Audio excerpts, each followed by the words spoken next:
El Señor esté con ustedes. Lectura del Santo Evangelio según San Lucas. En aquel tiempo Jesús dijo a sus discípulos: supongan que alguno de ustedes tiene un amigo que viene a medianoche a decirle: préstame por favor 3 panes, pues un amigo mío ha venido de viaje y no tengo nada que ofrecerle. Pues él le responde desde dentro: no me molestes, no puedo levantarme a dártelos porque la puerta ya está cerrada y mis hijos y yo estamos acostados.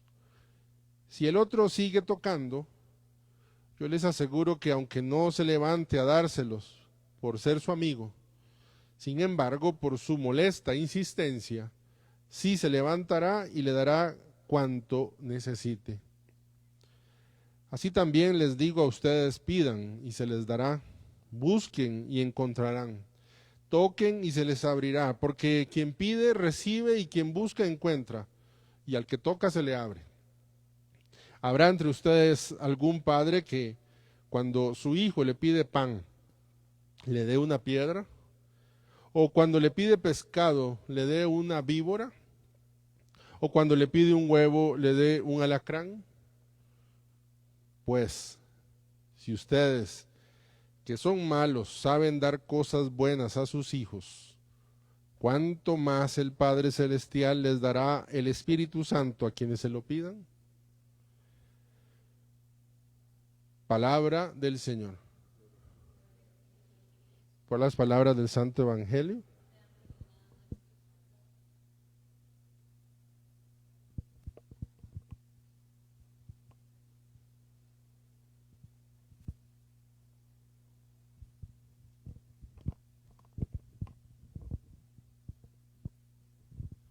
Aunque la primera lectura, bueno, todas las lecturas de la palabra, pero esta lectura que estamos haciendo de Gálatas me presentaba un panorama muy rico para la reflexión, primero sobre la gracia y sobre la ley, y segundo, sobre esa tendencia que nosotros tenemos misteriosa y algo, para utilizar la palabra que Pablo utiliza, estúpida, de echar pasos para atrás en los avances espirituales que hacemos. Empezamos bien y terminamos mal. Decimos los ticos, cambiamos la mama por una chancha, por lo menos. Y aunque ese es un escenario delicioso para poder reflexionar un poco, pienso que quisiera seguir más bien la catequesis que nos está presentando durante estos días Lucas sobre la oración. Hace 2 días era el tema de la palabra, ayer era el tema del Padre Nuestro, y hoy en el texto que acabamos de escuchar. Me gusta siempre poner en evidencia lo que hay detrás del texto, ¿verdad? Dice Jesús en esta parábola que cuenta: si el otro sigue tocando, recuerdan que llega este amigo a medianoche a pedirle pan porque llegó otro amigo y no tiene con qué darle, entonces toque y toque la puerta. Entonces dice: si el otro sigue tocando, yo les aseguro, aunque no se levante a dárselos por ser amigo, es decir, no se levanta porque pura vida, somos muy compas, sino, sin embargo, por su molesta insistencia, sí se levantará y le dará cuanto necesite. Creo que ahí hay que resaltar una actitud que nos está enseñando Jesús sobre una cualidad de la oración, que es la insistencia. Oración insistente, permanente, dice el Catecismo de la Iglesia Católica. Sin embargo, más adelante del texto que hemos escuchado dice: habrá entre ustedes algún padre que cuando su hijo le pida pan le dará piedra, cuando le pida pescado le dará víbora, cuando le pida un huevo le dará alacrán. Es una invitación, otra característica que tiene que tener, y sobre todo la oración, que es la confianza, una oración insistente y una oración confiada. Cuando lo decimos así, pues creo que se individualiza y lo podemos asimilar bien. Sin embargo, cuando las ponemos juntas, hay que hacerse una pregunta sobre estas 2 cualidades que nos está pidiendo Jesús, de cómo debe ser nuestra oración. Nos está diciendo que debe ser una oración con insistencia y una oración con confianza. Lo que pasa es que juntas parecen contradictorias. A mí me gusta muchísimo poner este ejemplo. digamos, Marjorie que está aquí, entonces yo la llamo y le digo, Marjorie, quisiera que me regalaras un queque para rifar en la parroquia. Entonces Marjorie me dice, claro, con mucho gusto. ¿A qué hora lo necesita? Bueno, lo ocupo para misa de 3 de la tarde. Entonces, mañana a las 3 de la tarde. Bueno, está bien, yo te agradezco, mira, colgamos. Yo termino la misa y le vuelvo a poner un mensajito, Marjorie, acuérdese el queque, mañana a las 3 de la tarde. Por allí de las 9 de la noche, cuando me estoy lavando los dientes, otro mensajito, Marjorie, se recuerda, ¿verdad? Mañana a las 3 de la tarde el queque. Levanto a orinar a las 3 de la mañana, digo, ya que está el teléfono aquí, le voy a poner un mensajito, Marjorie, queque, ¿verdad? Me levanto, me despierto y antes de hablar con el Señor y hacer mis oraciones le pongo otro mensajito, Marjorie, recuerde, a las 3 de la tarde el queque. Como a media mañana, después del desayuno, le mando un mensajito con un queque, un emoticón de un queque, ¿verdad? Recordándole. A las 12 mediodía le vuelvo a enviar un mensaje, Marjorie, recuerda el queque. Yo pregunto, ¿les parece que fui insistente? Yo creo que sí. ¿Les parece que fui confiado? Yo creo que no. ¿Ven cómo la insistencia en la oración parece que excluye la confianza? Se supone que si yo confío, entonces pido una vez y ya me tengo que desentender de eso. Sin embargo, Jesús pide, como hemos escuchado, que nuestra oración sea con insistencia y con confianza. ¿Cómo unimos estas dos cosas? ¿Cómo hacemos un puente entre la insistencia y la confianza? El puente se llama la humildad. La humildad. Dice dos frases de San Agustín, como siempre, nuestro maestro en casi todo. Dice, algo interesante, dice, no pretendas conseguir inmediatamente lo que pides, como si lograrlo dependiera de ti. Pues él quiere concederte sus dones cuando perseveras en la oración. Solamente una persona humilde insiste. La persona que no es humilde cree que depende de sí. Con solo mi pedido es suficiente. Con solo porque yo lo pido, con esta cara, con estos méritos, es suficiente. Con solo que el hecho de lo que yo pido sea bueno es suficiente, ¿verdad? Entonces, esa otra frase, solo el humilde insiste, solamente el humilde insiste. Luego dice San Agustín en otra frase, en otro texto, dice, él quiere que nuestro deseo sea probado en la oración. Recuerden que él habla mucho de que la oración nos dispone a recibir el don. Entonces dice, él quiere que nuestro deseo sea probado en la oración. Así nos dispone para recibir, y lo pongo subrayado, lo que él esté dispuesto a darnos. Solo el humilde confía. Solo el humilde confía que lo que me van a dar, ¿verdad? Que lo que me van a dar es lo que me conviene, que lo que me van a dar es lo bueno, que lo que me van a dar es suficiente, que lo que me van a dar me sirve. Entonces miren cómo la humildad es el puente entre la insistencia y la confianza. Ahora, muy bien, padre, muy bien, está bien.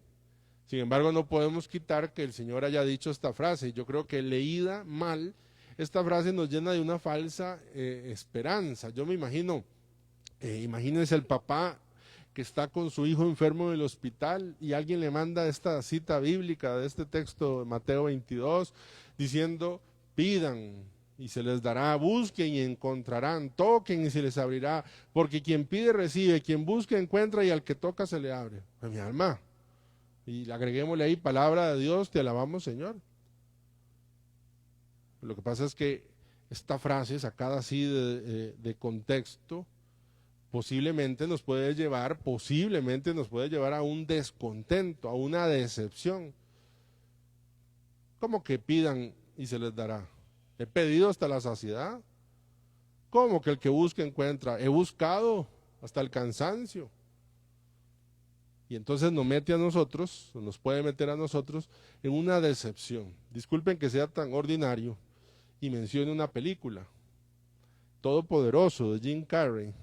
Recuerdan que cambian de papel él y Dios, y entonces él tiene que responder todas las peticiones y se sienta frente a la computadora y empieza a revisar en esta fábula, digamos, en esta comedia, las peticiones, y todo lo que pidan él le va diciendo que sí, todo lo que pidan va diciendo que sí, y después se cansa tanto y descubre que ha hecho un caos, ¿verdad? Ha hecho un caos.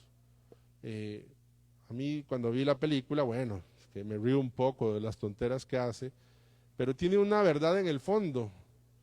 El poder de Dios frente al albedrío, frente a lo que conviene y no nos conviene, frente a lo que a mí me parece bueno y lo que a Dios en su voluntad le parece provechoso también para mí. ¿Cómo entender esta frase entonces, para que no sea una burla? Creo que la clave está como inicia el pedacito que hemos leído, la perícopa que se llama. Empieza diciendo así: en aquel tiempo Jesús dijo a sus discípulos.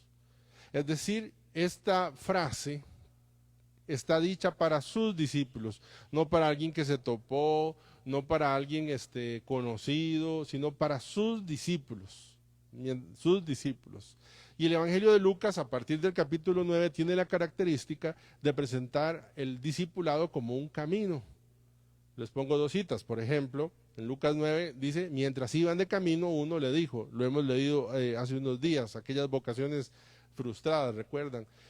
Lucas 9:38 dice, yendo ellos de camino, entró en un pueblo. Es decir, para Lucas el discípulo es el que camina con Jesús. A mí pues, se me ocurrió poner digamos, el camino es la configuración con Cristo. Solo quien camina con Cristo puede entender esta frase, porque quien camina con Cristo entiende la voluntad de Cristo. Digámoslo diferente. Digamos que no sé, unas personas empiezan a conocerse y tal vez le pide un favor a esa persona o le pide, mire, digámoslo más personal. Yo me presento a alguien, me conoce a alguien y viene la persona y entonces me pide licor, porque esa persona me conoce, no me conoce, perdón, me pide licor. Pero ya caminando un poquito conmigo sabe que pedirme licor, ¿verdad? Puede ser una de las cosas que más me molesten. No me van a pedir a mí licor. Es decir, el caminar con la persona, conocemos la voluntad de la persona. Pedir al Señor como discípulo es pedir en el caminar. No pedir algo que esté fuera de la voluntad de Jesús porque lo conozco, porque camino con Él, porque he ido y he avanzado con Él. Y entonces, Padre, ¿cómo hacemos eso? ¿Cómo hacemos nosotros eso? Bueno, San Pablo, que hemos leído, nos dice en esos versículos de oro, ¿verdad? Esos versículos de oro, 26 y 27 del capítulo 8 de los Romanos. Lo leo, dice... Y de la misma manera, también el Espíritu nos ayuda en nuestra debilidad. Mi alma, es que nosotros somos bien débiles, hasta para pedir somos débiles. Somos bien débiles. Porque no sabemos orar como debiéramos. No sabemos, nuestra oración de pronto puede ser muy ligada a nuestros sentimientos, a nuestras emociones, a nuestros momentos. Una vez leí un chiste. A mí me hizo gracia por lo menos. Dice que había un tipo buscando parqueo en un parqueo grande y estaba full, ya tenía 15 minutos de dar vuelta por aquí, vuelta por allá y no encontraba campo, ¿verdad? Entonces dice, bueno, aquí vamos a lo seguro. Y entonces mientras va manejando dice, Señor, hace tiempo no voy a la iglesia, hace tiempo no te hablo, me urge entrar al supermercado. Así que yo te voy a pedir que si vos me das a mí un campo, me consigues un campo donde parquearme, yo prometo volver a la iglesia y prometo confesarme. Y eso que está hablando, viene y sale un carro así frente a él y queda el espacio vacío y le dice, Señor, ya conseguí uno, tranquilo, muchas gracias, ¿verdad? No sabemos cómo pedir. Muchas peticiones son muy voluntariosas de nuestra propia voluntad y claro, de nuestro propio corazón, a veces herido, a veces vacío, a veces desbalanceado. no sabemos cómo pedir, pero el Espíritu Santo mismo intercede por nosotros, con gemidos indecibles, con gemidos que no se pueden describir, inenarrables. Y aquel que escudriña los corazones sabe cuál es el sentir del Espíritu, ¿verdad? Es decir, porque Él intercede por los santos conforme a la voluntad de Dios. ¿Qué es lo que está diciendo estos versículos 26? Póngalos en alguna parte. Cuando empiece su oración o su petición, vaya hacia ese versículo para que no se le olvide. No se le olvide que nosotros no sabemos cómo pedir y que la única manera de pedir bien, de poder pedir en el sentido de piden y se les dará es en la voluntad de Dios. ¿Y cómo lo hacemos? Desde el Espíritu. Pues nosotros no sabemos. No sabemos. ¿Verdad? Y cuando entonces uno pasa al versículo 26 y 27, viene el 28. Y el 28 solo se entiende cuando se ha pasado el versículo 26 y 27. Cuando sabe que se ha pedido en el Espíritu con sonidos inenarrables, etcétera, etcétera, etcétera. Viene ese versículo 28 que es el versículo también, ya no de oro sino de diamante, digámoslo así. Y entonces si uno ha pedido el Espíritu, ha pedido, se abandona y entonces puede decir, como dice Pablo, y sabemos, para los que aman a Dios, todas las cosas cooperan para bien. Esto es para los que son llamados conforme a su propósito. Uno no puede decir eso, no lo puede decir si no está ligado al Espíritu. Por eso Lucas, que no así Mateo y no así Marcos, termina este episodio que acabamos de escuchar con esta pregunta: ¿cuánto más el Padre Celestial les dará el Espíritu a quienes se lo pidan? Porque nosotros tenemos el texto, ¿verdad? Lo recordamos, así les digo a ustedes, pidan y se les dará. Y claro, entonces uno recuerda ese texto porque es el que le conviene, porque parece que es la lámpara del genio maravilloso, cuando la parte central no es pidan cualquier cosa, sino que pidan el Espíritu Santo para que cualquier cosa que pidan, la pidan en la voluntad de Dios. Yo no sé si logro expresarme como quisiera. Aquí hay que citar a Conchita Cabrera de Armida, porque pedir en el Espíritu Santo es abandonarse en esa voluntad. Una oración que hemos aquí repetido muchísimas veces. No lo que yo, sino lo que tú. No cuando yo, sino cuando tú. No como yo, sino como tú. Pedir en el Espíritu, y solo en el Espíritu. Porque realmente no lo que yo quisiera, sino lo que tú quisieras, de verdad uno es tan libre como para decir, Señor, no lo que yo quisiera, cuando la mayoría de las veces nosotros más bien pedimos lo que queremos. Queremos que se cumpla cuando queremos y de la manera que nosotros queremos. Pidan y se les dará. ¿Y qué dice Lucas? ¿Qué es lo que tienen que pedir? El Espíritu Santo.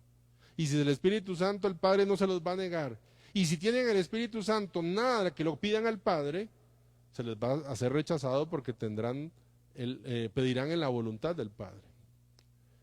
Vamos a terminar orando lo que la Iglesia ha utilizado como referencia para pedir al Espíritu Santo. Desde hace muchos siglos la secuencia al Espíritu nos ilumina y nos ayuda. Ya no pocas veces la hemos rezado aquí, pero seguimos pidiendo. La seguimos pidiendo, que tu oración, tu súplica, tus cosas tan buenas, las necesidades que pedimos por el país, por la familia, por la salud, todas esas cosas que nos parecen buenas, que muchas veces nos parecen que depende solo de Dios, como Jim Carrey en Todopoderoso, de que Dios apriete una tecla y se cumpla. Así de fácil vemos nosotros la solución de los problemas espirituales de esa manera, y que está muy lejos de ser así, que nosotros podamos pedir al Espíritu para pedir en su voluntad. Vamos a rezar juntos, vamos a decir: ven Espíritu Divino, manda tu luz desde el cielo. Padre amoroso del pobre, don en tus dones espléndido. Luz que penetra las almas, fuente del mayor consuelo. Ven dulce huésped del alma, descanso de nuestros esfuerzos, tregua en el duro trabajo, brisa en las horas de fuego, gozo que enjuga las lágrimas y reconfortan los duelos. Entra hasta el fondo del alma, divina luz, y enriquécenos. Mira el vacío del alma si tú le faltas por dentro. Mira el poder del pecado cuando no envías tu aliento. Riega la tierra en sequía, sana el corazón enfermo. Lava las manchas, infunde calor de vida en el hielo. Doma el espíritu indómito, guía al que tuerce el sendero. Reparte tus 7 dones según la fe de tus siervos. Por tu bondad y tu gracia, dale al esfuerzo su mérito. Salva al que busca salvarse y danos tu gozo eterno. Y falta lo más importante de esta oración, si le hemos pedido al Espíritu Santo. La más importante de esta oración es poder decir amén. Amén significa que se haga lo que Dios, no lo que yo, sino lo que tú. Solo con el Espíritu, uno puede decir amén. Leí una entrevista que le hicieron al cardenal Diewitz, que fue el secretario de su santidad Juan Pablo II, y después le preguntaron que cuáles fueron las últimas palabras. Dijo que había hablado en polaco, que había pedido déjenme ir a la casa del Padre, y lo último dice que él escuchó fue decir amén, amén, amén, que parece tan sencillo. Amén tiene toda la fuerza del Espíritu Santo. Para mí, esta oración preciosísima, donde le hemos pedido al Espíritu Santo, donde le pedimos tanto que el sendero, que la frialdad del corazón, que el pecado. Para mí, una de las peticiones más importantes es la que hacemos de último, donde le pedimos y le decimos amén. Gloria al Padre, al Hijo y al Espíritu Santo.